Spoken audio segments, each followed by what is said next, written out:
ভিডিওতে আমরা HTML টেবিলের আরো ডিটেইলসে যাব এবং বর্ডার সেল স্পেসিং বিষয় সম্পর্কে জানবো এবং কলাম স্প্যান এবং রো স্প্যান সম্পর্কে জানবো। তো চলো আমরা শুরু করি। দেখো, একটা নিনজা টেকনিক তোমাদেরকে বলে দিই। একটা টেবিল ক্রিয়েট করতে হলে সবার আগে তোমাকে ওই টেবিলে কতগুলো রো আছে এবং কতগুলো কলাম আছে এইটা শুরুতেই তোমাকে গুনে ফেলতে হবে। তো চলো আমরা এখানে গুনে ফেলি। এই টেবিলে রো আছে 1 2 3 4, টোটাল রো আছে 4টা এবং কলাম আছে কতগুলো দেখো 1 2 3, কলাম আছে 3টা। একটা টেবিল ক্রিয়েট করার শুরুতেই তোমাকে ওই টেবিলে কতগুলো রো আছে এবং কতগুলো কলাম আছে সেটা তুমি গুনে ফেলবা, গুনে বের করে তারপরে তুমি টেবিল ক্রিয়েট করা শুরু করবা। দেখো, এই টেবিলে একটা টেবিলের ক্যাপশনও দেওয়া আছে। এখন আমরা অলরেডি জানি গত ভিডিওতে যে টেবিলের ক্যাপশন বা টেবিলের ওপরে যে নামটুকু লিখতে হয় সেটা কি করে লিখতে হয়, সেটা লিখতে হয় ক্যাপশন ট্যাগের মাধ্যমে। এই ক্যাপশন ট্যাগের মধ্যে তুমি যা লিখবা সেটাই টেবিলের ওপরে এরকম নাম হয়ে থাকবে। দেখো, এই টেবিলের ক্যাপশন হচ্ছে বিল সামারি। সো তুমি এই ক্যাপশন ট্যাগের ওপেনিং ট্যাগ এবং ক্লোজিং ট্যাগের মাঝখানে তুমি যদি লিখে ফেলো বিল সামারি, তাহলে কিন্তু টেবিলের ওপরে ঠিক এরকমভাবে টেবিলের এই ক্যাপশনটুকু দেখাবে। এখন চলো আমরা জানি এই রোতে এই টেবিলে অলরেডি 4টা রো আছে এবং কলাম আছে 3টা। একটা টেবিল ক্রিয়েট করতে হলে এই টেবিলের শুরুতে দিতে হয় টেবিল ট্যাগ, ওপেন করতে হয় এবং এই ট্যাগটাকে টেবিলের শেষ, যেখানে টেবিল শেষ হচ্ছে সেখানে কিন্তু ক্লোজ করে দিতে হয়। তো দেখো, টেবিলের শুরুটা হয়েছে এইখানে এবং টেবিলের শেষটা হয়েছে এইখানে। আমি এইখানে একটা টেবিলের ওপেনিং ট্যাগ এবং ঠিক শেষ যেখানে হয়েছে সেখানে আমি টেবিলের ক্লোজিং ট্যাগ তোমাদেরকে দিয়ে দিলাম। এরপরে তুমি ক্যাপশন দিয়ে দিবা, টেবিলের যদি কোনো ক্যাপশন থাকে। এরপরে তোমাকে কিভাবে ইনপুট দিতে হয়, টেবিল কিভাবে ক্রিয়েট করতে হয় HTML এ বলো তো? টেবিল কিন্তু ইনপুট করতে হয় row by row. Table create করতে হয় রো বাই রো। এখন দেখো, এখানে খুবই ইন্টারেস্টিং একটা বিষয় আছে। সেটা হচ্ছে যে গত ভিডিওতে আমরা যে একটা টেবিল ক্রিয়েট করেছিলাম সেখানে কিন্তু আমাদের এই যে ঘরগুলো, এই যে সেলগুলো এভাবে কিন্তু সেপারেট করা ছিল না। দেখছো, এই কালো দাগটা যে ছিল প্রত্যেকটা সেল আমরা যে আলাদা আলাদা করে এখানে বুঝতে পারছি দেখে, আগের ভিডিওতে বা আগের যে টেবিলটা আমরা ক্রিয়েট করেছিলাম সেটাতে কিন্তু ছিল না। এরকম এই যে তুমি কালো দাগগুলো দেখতে পাচ্ছ প্রত্যেকটা সেলকে যে আলাদা করে রেখেছে, এইটাকে অ্যাকচুয়ালি বলা হয় টেবিলের বর্ডার। এক একটা সেলকে এই যে আমি ভাগ করে রেখেছি, এক একটা সেপারেট করে আমি রেখেছি এক একটা সেলকে টেবিলের, এইটা বোঝানোর জন্য বর্ডার একটা অ্যাট্রিবিউট আছে টেবিলের, সেইটা ব্যবহার করা হয়। এবং এই যে একটা দাগ আরেকটা দাগের সাথে লেগে আছে এইটা বোঝানোর জন্য সেল স্পেসিং নামের আরেকটা অ্যাট্রিবিউট আছে, ওইটা ব্যবহার করা হয়। তোমরা যদি এখন না বুঝে থাকো যে একটা সেল আরেকটা সেল বা একটা বর্ডার আরেকটা বর্ডার থেকে কত দূরে কিংবা কতটা লেগে আছে, আমরা যখন প্র্যাকটিক্যালি এটা একটু পরেই কম্পিউটারের স্ক্রিনে গিয়ে দেখবো তখন তুমি একদমই ক্লিয়ার হয়ে যাবা। তুমি শুধু এইটুকু জেনে রাখো যে টেবিল ট্যাগের মধ্যে দুটো অ্যাট্রিবিউট ব্যবহার করতে তোমাকে হবে যদি তুমি বর্ডার ক্রিয়েট করতে চাও। একটা হচ্ছে বর্ডার অ্যাট্রিবিউট আর একটা হচ্ছে সেল স্পেসিং অ্যাট্রিবিউট। এখন চলো আমরা এই টেবিলটা ক্রিয়েট করি। সো টেবিল কিভাবে ক্রিয়েট করতে হয়, রো বাই রো ক্রিয়েট করতে হয়। প্রথম রোতে দেখো এইটা হচ্ছে আমার ফার্স্ট রো। কিন্তু একটা মজার জিনিস দেখো, ফার্স্ট রো এর এই যে মান্থ যে সেলটা আছে এই সেলটা দেখো দুইটা রো এর জায়গা নিয়ে নিছে। দেখো, এই যে এই বিলস এইটা হচ্ছে একটা রো এবং ওয়াটার এবং গ্যাস এইটা হচ্ছে আরেকটা রো। কিন্তু মান্থ এমনভাবে আছে যেন দুইটা রো এর জায়গা ও একাই নিয়ে নিয়েছে। বুঝতে পারছো? এইটা ফার্স্ট রো এখানে, এইটা হচ্ছে সেকেন্ড রো। কিন্তু মান্থ দেখো পুরোটা মিলে জায়গা নিয়ে নিয়েছে, পুরো দুইটো রো এর জায়গা ও একাই নিয়ে নিয়েছে। এরকম ক্ষেত্রে আমাকে একটা অ্যাট্রিবিউট ব্যবহার করতে হয় যেটা হচ্ছে রো স্প্যান। যখন কোনো সেলের ভ্যালু বা কোনো সেল দুইটা রোয়ের জায়গা নিয়ে নিবে বা একের অধিক রোয়ের জায়গা নিয়ে নিবে সেটা বোঝানোর জন্য আমাকে ব্যবহার করতে হয় রো স্প্যান। কেন রো স্প্যান আমি ব্যবহার করেছি, এইখানে দেখো এইটা ফার্স্ট রো, এইটা সেকেন্ড রো, এখানে দুইটা রো আছে, কিন্তু মান্থ দেখো এখানে একটা রো, দুইটা রো এর জায়গা সে একা নিয়ে নিয়েছে, তাই রো স্প্যান ব্যবহার করতে হবে। কত ভ্যালু হবে এটা আমরা কোডে গিয়ে দেখব। এখানে দেখো দুইটা রো এর জায়গা যেহেতু নিয়ে নিয়েছে, রো স্প্যানের ভ্যালু হবে 2। এবং একইভাবে তুমি যদি দেখো এখানে কলাম আছে টোটাল 3টা, কিন্তু দেখো বিলস যে কলামটা আমাদের দেখতে পাচ্ছ তুমি, এইটা কিন্তু দুটো কলামের জায়গা নিয়েছে। একটা ওয়াটার কলাম এখানে দেখো দেখতে পাচ্ছ তুমি, এই যে একটা, তারপরে আরেকটা কলাম দেখো গ্যাস। কিন্তু বিলস কিন্তু দুটো কলামের জায়গা একাই নিয়ে নিয়েছে, ও কিন্তু নিজেই একটা কলাম। যখন কোনো সেলের ভ্যালু বা কোনো ভ্যালু ডেটা আমার দুটো কলাম বা একের অধিক কলামের জায়গা নিয়ে নিবে, তখন আমাকে ব্যবহার করতে হয় কল স্প্যান। এইখানে বিলস নামের যে কলামটা আমি দেখতে পাচ্ছি, এটা কতগুলো কলামের জায়গা নিয়ে নিয়েছে বলো তো? এই যে একটা, দুইটা, এই যে দেখো দেখতে পাচ্ছ এখানে কলাম আছে কিন্তু দুইটা, ওয়াটার এবং গ্যাস।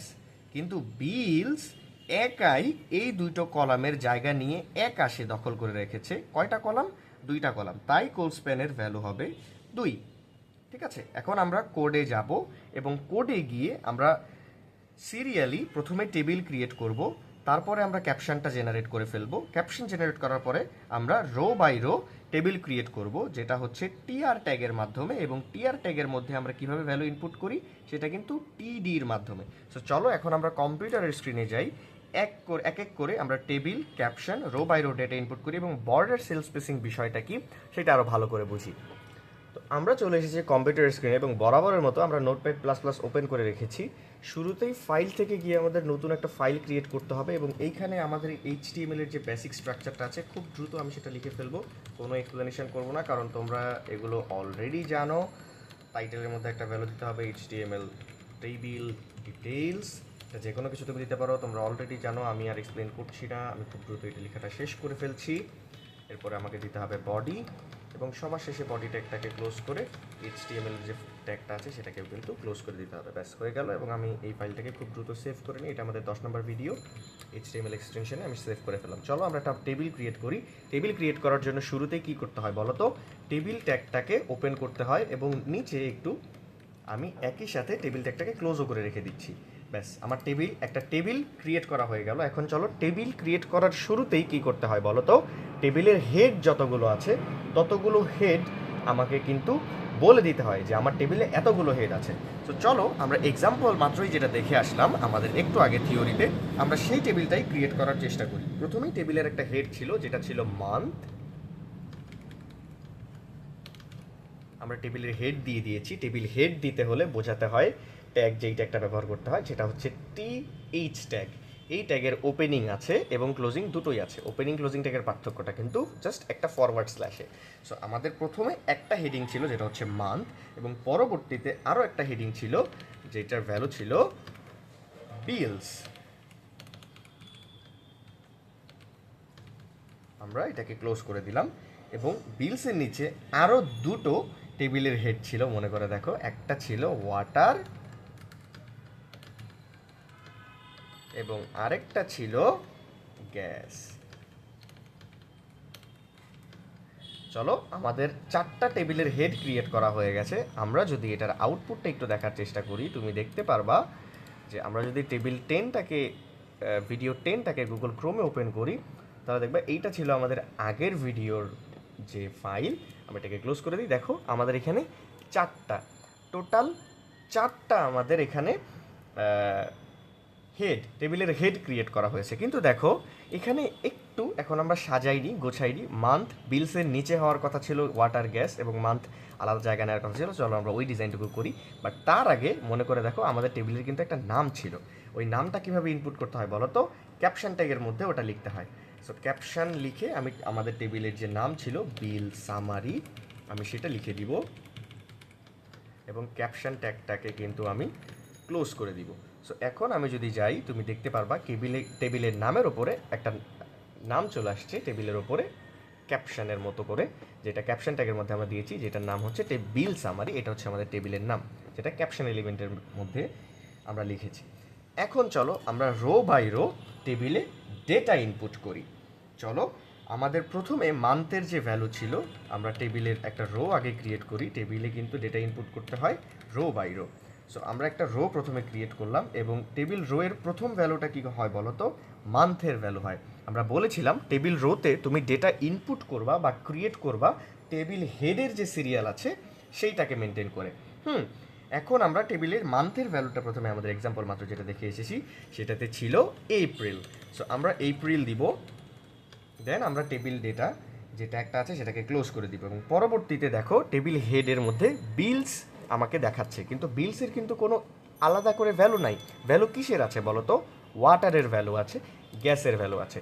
তো আমরা এখানে সিম্পলি টিডি ব্যবহার করে ওয়াটারে যত টাকা বিল হয়েছিল, এক্সাম্পলে দিয়েছিলাম 809, আমরা টিডিটাকে টেবিল ডেটাটাকে ক্লোজ করে দিব এবং পরে গ্যাসের যে একটা ভ্যালু ছিল সেইটা আমরা দিব 205 ছিল। সো আমরা এটাকেও ক্লোজ করে দিচ্ছি। দেখো আমাদের প্রথম রো ক্রিয়েট করা কমপ্লিট এবং একইভাবে আমরা আরেকটা রো ক্রিয়েট করব।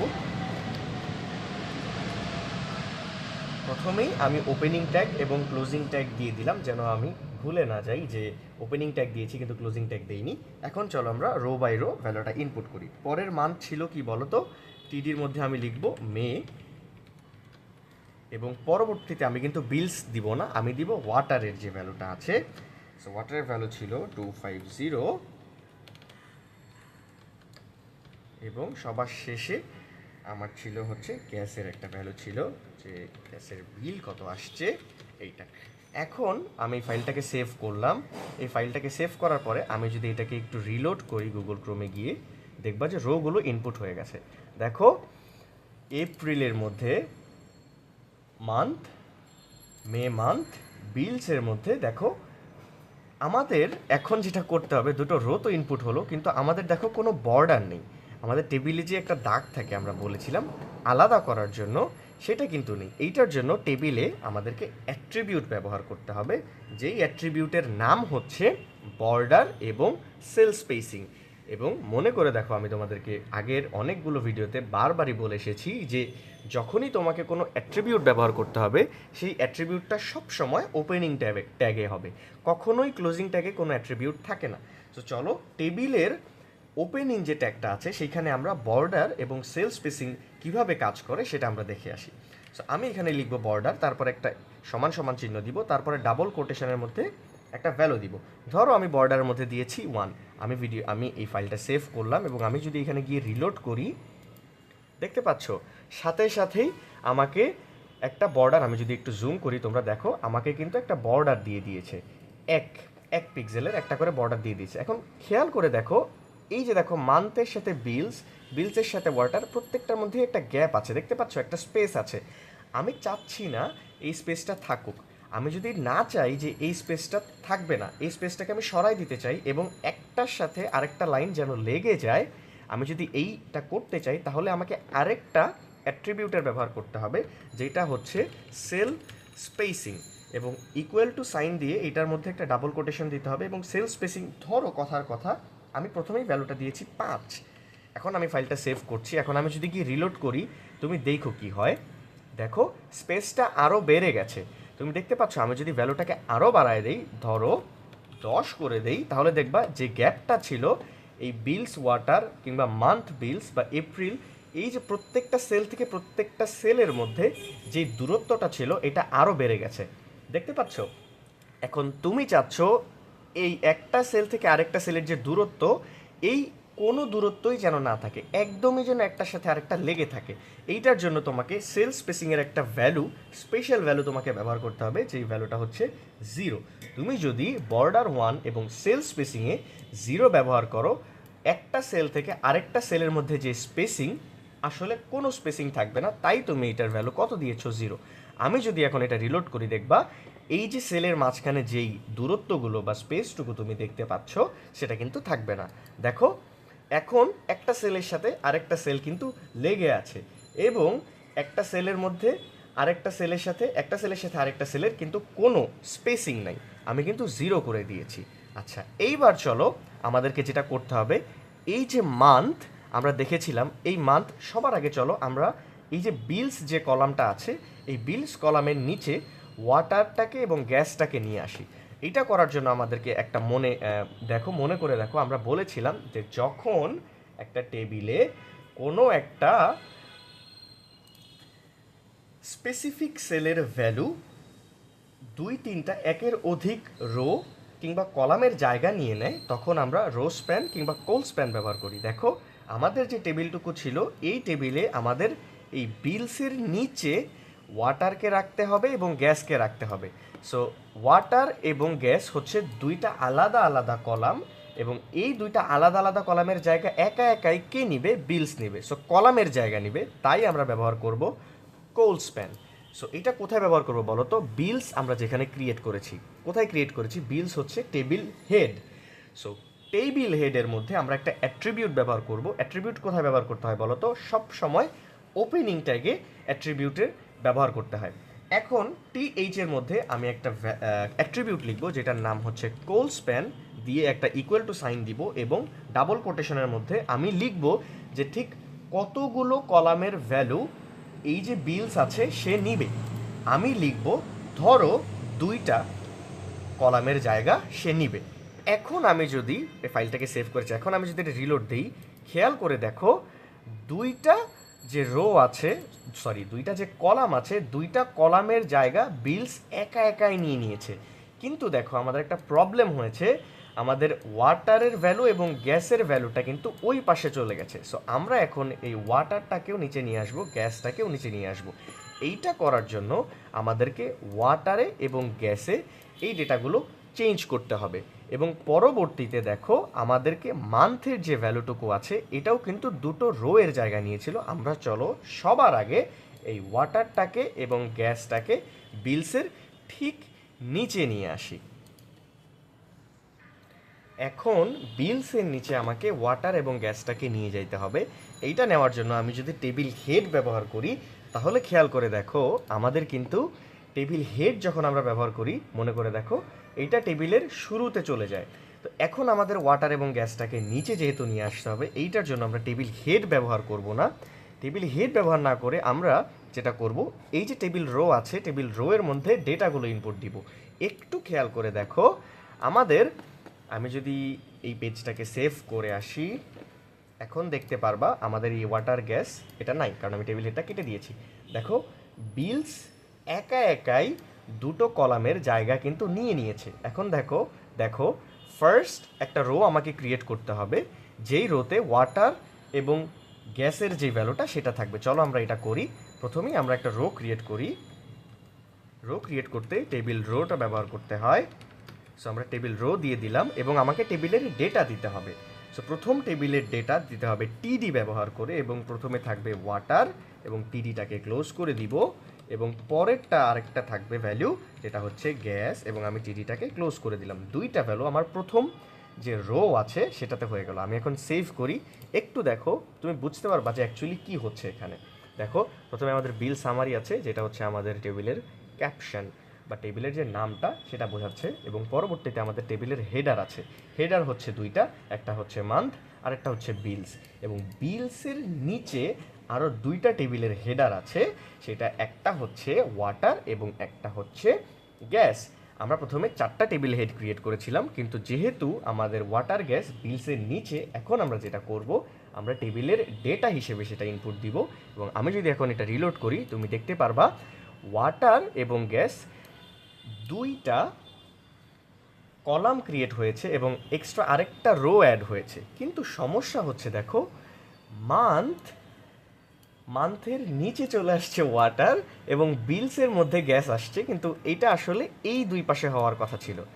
এখন দেখো মান্থ একা একাই, যদি একটু ভিডিওটা আগে বা তোমরা যদি স্ক্রিনশট নিয়ে রাখো, তোমরা দেখতে পারবা মান্থ একাই 2টা রো এর জায়গা নিয়েছিল। এই ওয়াটার গ্যাস হচ্ছে ফার্স্ট রো, এপ্রিল এইটা হচ্ছে সেকেন্ড রো, মে এটা হচ্ছে থার্ড রো। কিন্তু মান্থ যেটা করেছিল, একটু মনে করে দেখো, মান্থ একা একাই 2টা রো এর জায়গা নিয়েছিল। এখন আমরা বলেছিলাম যখন একটা সেল নির্দিষ্ট একের অধিক রো অথবা কলামের জায়গা নেবে। যদি রো এর জায়গা নেয় তখন আমরা ব্যবহার করব রো স্প্যান, এবং যখন দুইটা একের অধিক যতগুলো কলামের জায়গা নেয় সেইটাকে লিখতে আমরা ব্যবহার করব কল স্প্যান। সো দেখো এখানে মান্থ যেই সেলটা আছে এইটা কয়টা রো এর জায়গা নিয়েছে? দুইটা। সো এইখানে টেবিল হেডে দেখো মান্থ কোথায় আমি লিখেছি, টেবিল হেডে। এই হেডের ওপেনিং ট্যাগে আমি একটা অ্যাট্রিবিউট ব্যবহার করব, যে অ্যাট্রিবিউটের নাম হচ্ছে রো স্প্যান। রো স্প্যান দিয়ে আমাকে একটা সমান সমান চিহ্ন দিতে হবে, তারপরে ডাবল কোটেশনের মধ্যে লিখতে হবে 2। কেন 2 লিখেছি বলো তো? কারণ আমার এই মান্থ এই পুরো জায়গাটুকু নেবে। এই পুরো জায়গাটুকু কিভাবে বুঝবো? এইটা ফার্স্ট রো, এইটা সেকেন্ড রো। সো এই মানটা পুরোটা জায়গা নেবে। তাই কয়টার জায়গা নিচ্ছে? দুইটা। তাই আমি এখানে রো স্প্যানের ভ্যালু কিন্তু 2 দিয়েছি। যদি আরও কয়েকটা রোয়ের জায়গা নিত, যতগুলো রোয়ের জায়গা নেবে আমি লিখতাম তত। সো এখন চলো আমরা এটাকে সেভ করি, এবং রো স্প্যান আমি এখানে করে দিয়েছি 2। এখন যদি আমি গুগল ক্রোমে গিয়ে রিলোড করি, তুমি দেখতে পারবা এই মান্থ এই দুইটা রোয়ের জায়গা নিয়ে নিয়েছে, এবং ওয়াটার এবং গ্যাস এই পাশে চলে আসছে। চলো আমরা রিলোড করি। দেখো আমাদের টেবিলটা কিন্তু সম্পূর্ণভাবে ক্রিয়েট করা হয়ে গেছে। প্রথমেই আমাদের মান্থ দুইটা যে রো, এই যে দেখো বিলস একটা রো এবং ওয়াটার গ্যাস আরেকটা রো। দেখো এই দুইটা রোয়ের জায়গা মান্থ একা একাই নিয়ে নিয়েছে, এবং বিলস নিজে ওয়াটার এবং গ্যাসের যে দুইটা কলামের জায়গা সেটা নিয়ে নিয়েছে। দুইটা রোয়ের জায়গা যে একসাথে নিয়ে নিল, এইটার জন্য আমরা ব্যবহার করেছি রো স্প্যান অ্যাট্রিবিউট, এবং দুইটা কলামের জায়গা যে নিয়ে নিল এইটার জন্য আমরা ব্যবহার করেছি কল স্প্যান অ্যাট্রিবিউট। শুরুতেই আমি একটা টেবিল ক্রিয়েট করেছি, চলো আমরা রিক্যাপ করি। শুরুতেই আমরা একটা টেবিল ক্রিয়েট করেছি। একটা টেবিল ক্রিয়েট করার পর আমরা টেবিলে কিভাবে টেবিল ক্রিয়েট করেছি বলো তো? টেবিল ওপেনিং ট্যাগ দিয়ে, এবং টেবিলে আমাদের একটা বর্ডার আছে। আমরা টেবিলে যে দাগগুলো দেখতে চাই সেগুলো আমরা দেখতে পাচ্ছি এখন। সো এইটার জন্য আমরা বর্ডার নামের একটা অ্যাট্রিবিউট ক্রিয়েট করেছি, যার ভ্যালু দিয়েছি 1। তুমি যদি ভ্যালু 1 না দিয়ে তুমি যদি ভ্যালু 10 দাও, এটাতে কি হবে জানো? একটু গেস করো তো কি হবে? এই যে দাগগুলো দেখতে পাচ্ছ, এই দাগগুলো আরও মোটা হয়ে দেখাবে। এই যে দেখো বর্ডারটা চারপাশে কিন্তু আরও মোটা হয়ে গেছে, দেখতে পাচ্ছ? সো তোমরা বর্ডারের ভ্যালুটাও কিন্তু কন্ট্রোল করতে পারো। সো আমরা একই রাখছি। এবং সেল স্পেসিং কী করে বলো তো? একটা সেলের সাথে আরেকটা সেলের যে স্পেসটুকু ছিল ওইটা কতটুকু হবে, এটা দূরত্বটা কতটুকু হবে, সেটা তুমি সেল স্পেসিং দিয়ে কন্ট্রোল করতে পারবে। এবং তুমি যদি চাও যে সেল স্পেসিং কোনো একটা সেল থেকে আরেকটা সেলের মধ্যে কোনো দূরত্ব তুমি রাখতে চাও না, লাইনগুলো লাগায় রাখতে চাও, তাহলে সেল স্পেসিংয়ের একটা স্পেশাল ভ্যালু আছে, যেটার ভ্যালু হচ্ছে 0। তোমাকে টেবিলের ওপেনিং ট্যাগের মধ্যে সেল স্পেসিং 0 অ্যাট্রিবিউটটা ব্যবহার করতে হবে। তারপরে আমাদের টেবিলের একটা নাম ছিল। টেবিলের যখনই কোনো নাম থাকে আমরা কিন্তু ক্যাপশন ট্যাগের মধ্যে টেবিলের সেই নামটুকু দিয়ে দিই। এবং একই সাথে পরবর্তীতে দেখো আমি একটু রিলোড দিই তাহলে একটু সুন্দর লাগবে। দেখো এখন আমাদেরকে বলছিল যে একটা মান্থ নামের একটা সেল ক্রিয়েট করো যেটা দুইটা রোয়ের জায়গা নিয়ে নিয়েছে, বিলস ক্রিয়েট করতে হবে যেটা দুইটা কলামের জায়গা নিয়েছে, এবং আমাদের দুইটা নর্মাল রো ছিল যেখানে আমরা এপ্রিল মে মাস এবং ওয়াটার গ্যাসের যে ভ্যালুগুলো আছে সেটা ছিল। এখন দেখো মান্থ একা একাই দুইটা রোয়ের জায়গা নিয়ে নিয়েছে এই পুরো অংশটুকু জুড়ে। এটা কিসের অংশ? এটা কিন্তু দুইটা রোয়ের অংশ।